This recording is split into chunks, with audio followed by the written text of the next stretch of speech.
Good afternoon. I'm Ross from Dev Northwest, And I'm Excel.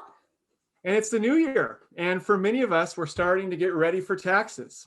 Well, on today's webisode, and actually on our next webisode, Tuesday, February 9th, we're going to answer some common tax questions and help you get started. Today, we're joined by local CPA Joseph Lewis to explain some common tax credits and how much you can contribute to retirement and clarify, do those stimulus checks get taxed? So, Joseph, thanks so much for joining us. You're welcome. Well, hey, to start off with, can you just tell us what is tax day this year, and are there any good reasons to do our taxes early? Well, good question. So the tax filing season opens on February 12th. We can't file any tax returns before February 12th. And your taxes are due on April 15th. If you don't file by April 15th, you risk a failure to file penalty, along with a failure to pay penalty if you don't pay. So April 15th is the day you need to get your taxes done by. There's a couple reasons why you would want to file early, to your question. One is, and importantly, is if the government owes you money, don't let them hold on to your money any longer than you have to, right? Another one is in the modern era of identity theft, where there are individuals and hackers and businesses out there constantly combing and searching for social security numbers and trying to file false tax returns, you are at risk of having your social security number stolen. So if somebody files a tax return with your social security number after you file, it'll get rejected. However, if they file before you file and it doesn't trigger another rejection, when you file your taxes will get rejected, and the IRS will say a tax return with this social security number has already been filed. And sometimes you can get it unraveled, but it's a big headache and it's a pain, and a pain you don't want to deal with. I would also mention that sometimes if you've got children and they get their social security number stolen, it will reject your tax return because you'll have their social security number on as a dependent listed there. More commonly, I actually see where there's a separation and maybe one of the spouses didn't understand or follow the separation agreement properly, and they took the child tax credit on their tax return when they weren't supposed to, and the other spouse did. Then the second spouse is going to have a bit of a headache to get it unraveled with the IRS. File later. So that's why I would file as early and as soon as possible. Thank you. That makes a lot of sense. On to our next question. Many of us received a stimulus check or two this past year. Can you explain if it's taxed? Also, what is the recovery rebate credit? Oh yeah, great question. So these stimulus checks that we got, they were $2,400 per couple and $500 per kid. Quite generous. Those are not considered taxable income, fortunately. And so you've heard about the recovery rebate credit, which is available. That is actually available if you didn't receive your credit or your checks. There was also another one called, what was it called? The economic impact payment that they had for $600 per person. And that's also part of the economic recovery credit. If you didn't get that, then there's an opportunity to recover it if for whatever reason the money didn't come in. The government wants to make sure you get fairly paid just like everybody else. Great. Well, that's interesting. So we've got some questions about tax credits, but first, a common question that we get in classes is, can you just briefly explain what is the difference between a tax credit and a tax? Oh yeah, sure. So a tax deduction, it reduces your taxable income. I mean, let's say you've got $100,000 of taxable income and you reduce that by $10,000. Now you've got $90,000 of taxable income. And let's say, I mean, just to use round numbers, let's say you're in the 10% tax bracket. By reducing your that $10,000 deduction, reduce from 100,000 to 90,000, the 10% tax bracket, you now owe $9,000 instead of $10,000 in taxes, 10% of $100,000 or $90,000. So that the tax deduction was the $10,000 deduction was worth $1,000 to you. Now, let's say you got a $10,000 credit. That and let's say you had a $20,000 tax liability. If you had a $10,000 credit, that would reduce your tax liability from $20,000 down to $10,000.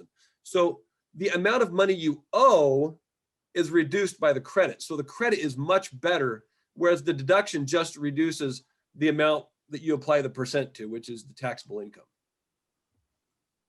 Great, great. Well, we're going to jump into some different tax credits, and we'll also post links to the IRS explanation in the comment section of the Facebook Live post. But let's start out with the one I think everybody should know about, the Earned Income Tax Credit, or sometimes called the EITC. How does that work, and who should be on the lookout for that? Yeah, so I mean, this tax credit's been around since the 70s. It's a great credit for people who are making less than about $55,000. You need to look for it. It's not a credit you can apply for if you don't make any money. If you're, for whatever reason, disability, living off welfare, you have one of those kind of unfortunate situations, then you're not going to be able to apply for it. But if you do have some earned income, even if it's through your own business, your lemonade stand, your mowing lawns, whatever, that's earned income, and that qualifies you for the earned income tax credit. It's to help people who don't have high income, though. So again, if you're married and you have less than $55,000 of income, you should look at the credit. It's especially available to people who have children. Mm-hmm. So the thresholds move. For example, if you have no children, you have to earn less than $21,000 to get the earned income credit. If you have one child, then that number moves to $47,000. If you earn less than $47,000, you have one child, you're eligible for the credit. If you earn less than $52,000, you have two children, then you're eligible for the credit. You have three kids, $55,000, you're potentially eligible for the credit. Now it stops at three kids. So it's going to be, that 55,000 is the threshold, regardless of how many kids. I mean, even if you had some crazy number like 9 kids, let's say, then you would still be capped at the $55,000 number for your earned income credit. And the earned income credit is important because it's a refundable credit. In other words, you don't have, a lot of the credits that are not refundable, you have, basically a refund is just giving the money that you already paid to the IRS back. This, even if you didn't pay a penny in taxes already throughout the year, the IRS will give you money. It's sort of free money in a way. So really make sure you're not missing out on the earned income credit if it's available to you. Yeah, that's great. Tell your friends too, because my goodness, I'm looking at no qualifying childs. You get $538. One qualifying child, $3,584, and then just steps up from there. So that is money that you're leaving on the table. Great. So let's go to another. Speaking of kids, another common child one is the child tax credit, or the credit for other dependents, and the dependent care credit. Can you kind of go through those real quickly? So if you have children that are under age 17, you could be eligible for the child tax credit, and that's $2,000 per child. So now some of the high income earners used to phase out of this credit after they were making not too much more than $100,000. Under the Tax Cut and Jobs Act, any married taxpayer that's earning less than $400,000 is eligible for this. So this is huge. This is important, and it doesn't phase out like we talked about the earned income credit. Once you get to 3 kids, hey, that's enough. We're not going to subsidize you after that.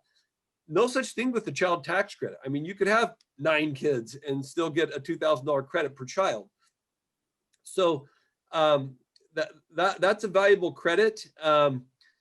You want to make sure you're capturing. Now the child and dependent care credit, I think you're asking about, Ross.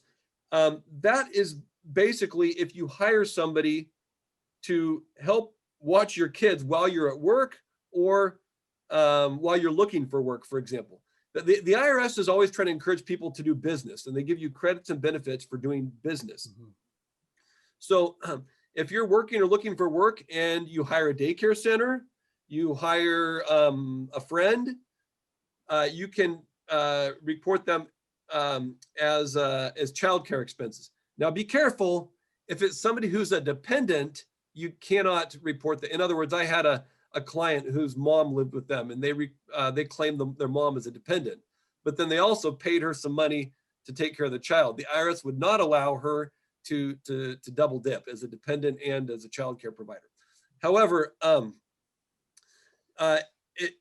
it's based on your adjusted gross income. So, you can make $1 million and you could still claim part of the credit, up to 20%.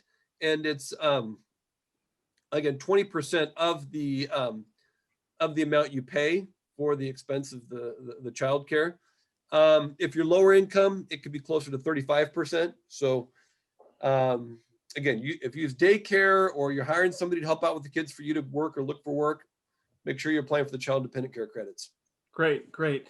Let's transition to talking about education. Can you give us an overview of the American Opportunity Tax Credit, or the AOTC? Oh, I love this one. I mean, if you're going to college and you're paying $2,000 for your tuition, boom, the IRS subsidized it. Well, I went to a fairly inexpensive college, and I got every penny of my tuition back. People, I don't like paying for college. I don't know about you, but I got all my money back. They will give you back dollar for dollar, $2,000, 100% that you pay for your tuition every year. On top of that, there's another 25% up to another $2,000. So, in other words, if you get 100% of the $2,000 and 25% of the next $2,000, that adds up to $2,500 of money, dollar for dollar, they'll put right back in your pocket to reimburse your tuition expenses. And there's no whatever school you choose to go to. And if your income is over 180,000, if you're married, there's caps on your ability to recover that one. But most students aren't making $180,000, and so it's usually a fair game and a great one to grab. I don't know if you want me to go ahead and talk about the lifetime learning credit. Let's jump there. That sounds great. Because if you go to school after those so remember, American Opportunity Credit, first 4 years. Let's say you go to school, you go to trade school, you go to Lane Community College, something like that, go to a couple of years of school there.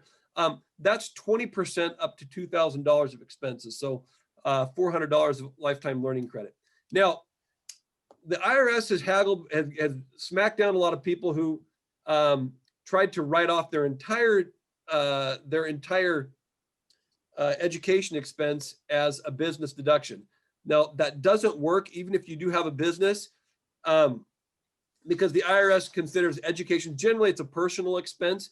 Now, if, for example, you have a hair salon and you go to beauty school, and it's very specialized and specific for a profession that you're already engaged in, that is a 100% tax deductible expense as a business expense. Okay, but again, it has to be very specific and niche based on an industry you're already working in. Okay, well, fantastic. Now let's say I actually have younger kids, or maybe I'm a grandparent and I've got, I want to support the education of my grandkids, and we all, we've heard of the Oregon's College Savings Plan, or 529 plan. Is there any tax credits that you can get for helping save for your kids' education, future education? Yeah, there's a lot of savings vehicle. I mean, the government likes to encourage us to get educated and to put money into savings plans. About half of the states in America offer tax incentives. The federal government doesn't does not with the 529 plan, but about half the states do. Oregon is one of the states that does offer the incentive to contribute to a 529 plan. I'll be honest, it's not a lot. It's not enough to sort of make your decision sometimes. But it is a credit. Oregon's actually the only state that gives a credit instead of a deduction. But it's up to $300. So it's a percent of the amount that you contribute. And that contribution can range range from 50% to down to 5% based on your adjusted gross income. But again, the maximum you're going to be able to put away, the maximum that you're going to be able to take as a credit is $300. Okay. Now let's say I have moderate income and I am able to set aside $300. Are you saying that the government will just give me back a credit of $300? No, it's a percentage. It's a percentage. It's Okay. yeah. It's I don't have the thresholds in front of me, but we'll put the link in the chat. We'll put the link in the notes for people to refer. I mean, if you're making over the high threshold, I think it's somewhere around 300,000. You only get a 5% credit of the amount you contribute. So I mean, to get yourself up to that 3,000, what's $300 divided by 5% is the amount you'd have to contribute to maximize up to that to get to the $300.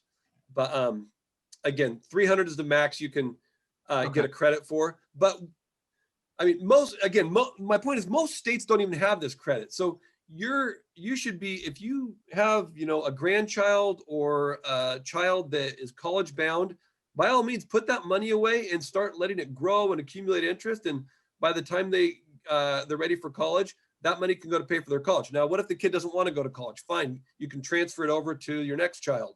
Let's say none of those kids want to go. You can transfer it over and use it for a grandchild. But the 529, it does have to be set up for a specific person, but it can be transferred. It's somewhat interchangeable. Parents can contribute to it. Grandparents can contribute to it. Siblings, family can contribute to it. And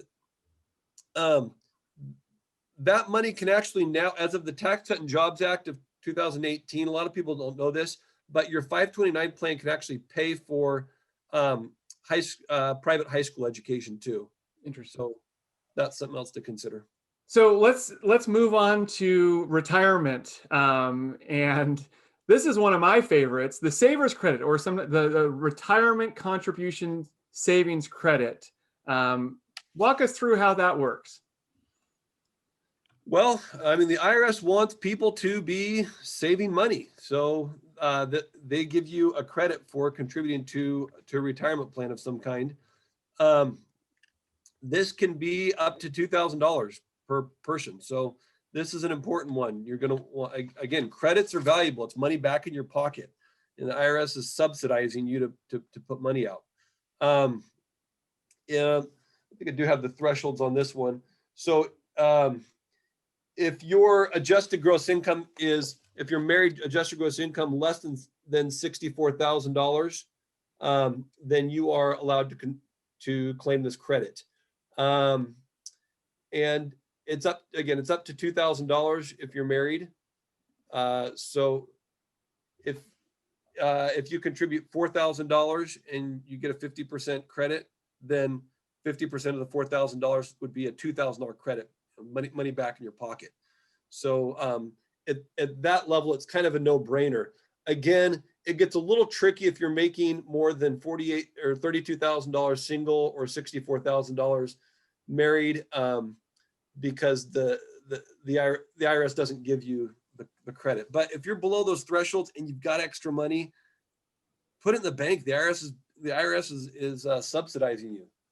Yeah. So just to give a couple more numbers. So if you're a married filing jointly and you're making less than 39K, then literally you're going to get a 50% credit. If you're a single filer and you're making less than 19,500, you get a 50% credit too. So if I had $100 that I put into my Roth IRA, then the government would give me back $50. Pretty cool. So on that note, Joseph, we also get questions about how much can you contribute to your Roth IRA or your traditional IRA, and can you contribute still for the 2020 year, even though we're now in 2021? Yeah, so there's a little bit of a game you can play, because you can run your taxes and be like, whoa, I can't believe how much I owe. I want to cut my tax liability down. Man, I wish I would have made some better decisions last year so my taxes aren't so high. But the IRS has this sort of trick where you can contribute to an IRA, and an IRA IRA contribution will reduce or give you a tax deduction up to $6,000.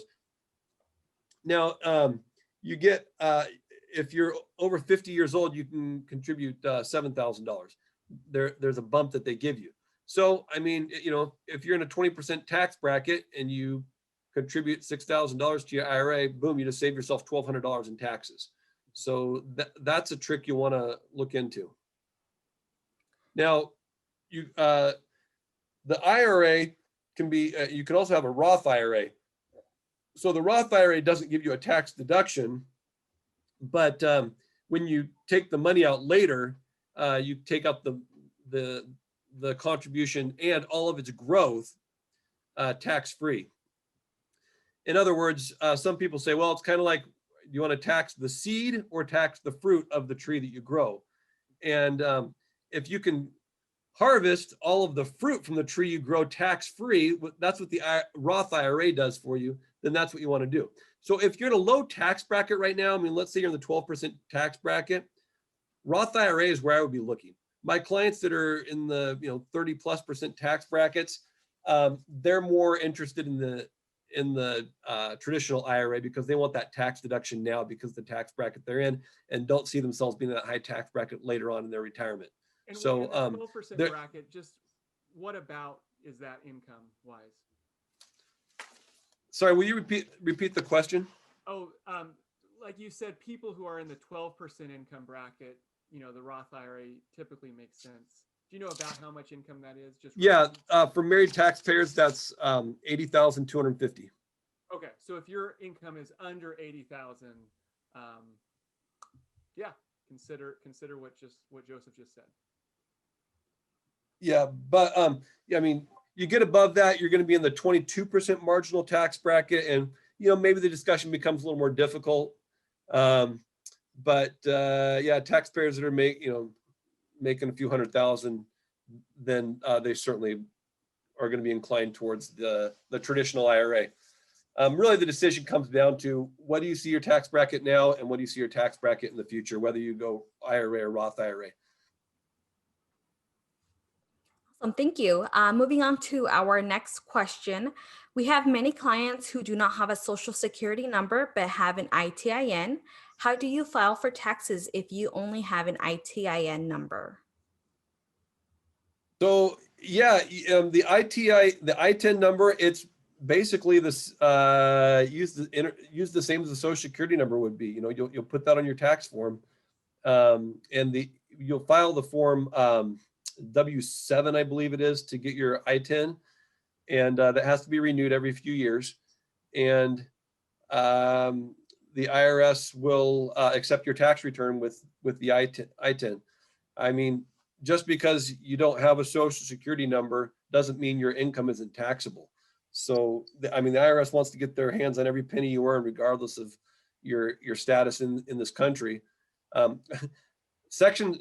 I complain, you complain, we all complain. The Internal Revenue Code is complicated. It's thousands of pages long. There's new court cases coming out every day, reworking it and interpreting it. There are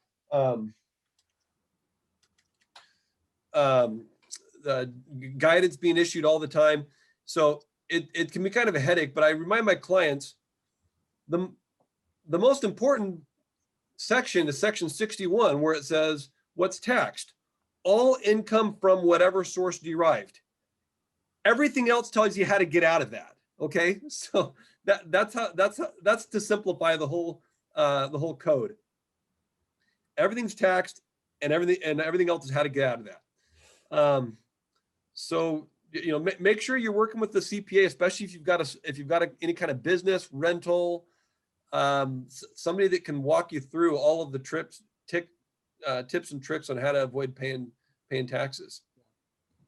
Yeah, no, I'd echo that. If you have a business, you definitely consider working with a CPA. Joseph, this has been so helpful. We really appreciate you, and thanks for being a guest on this financial resilience webisode today. And thank you to everybody who has joined in. We want to invite you to join us on the second and the fourth Tuesdays of every month at noon to watch different topics of different webisodes live. You can always bring your financial questions. Like Joseph said, look into a CPA if you're a business. If you have very simple taxes, next in 2 weeks, we're going to talk about how to file your taxes if you're just doing it the simple way. And do share the webisode with family and friends. It'll be archived on our website, on the Facebook page, facebook.com/devnorthwest/video. And of course, if you want to engage in any of our financial well-being programming, just go to devnw.org and follow the links. Yeah. And we'll see you on Tuesday, February 9th to discuss more on taxes. From all of us from Dev Northwest, stay warm and be well.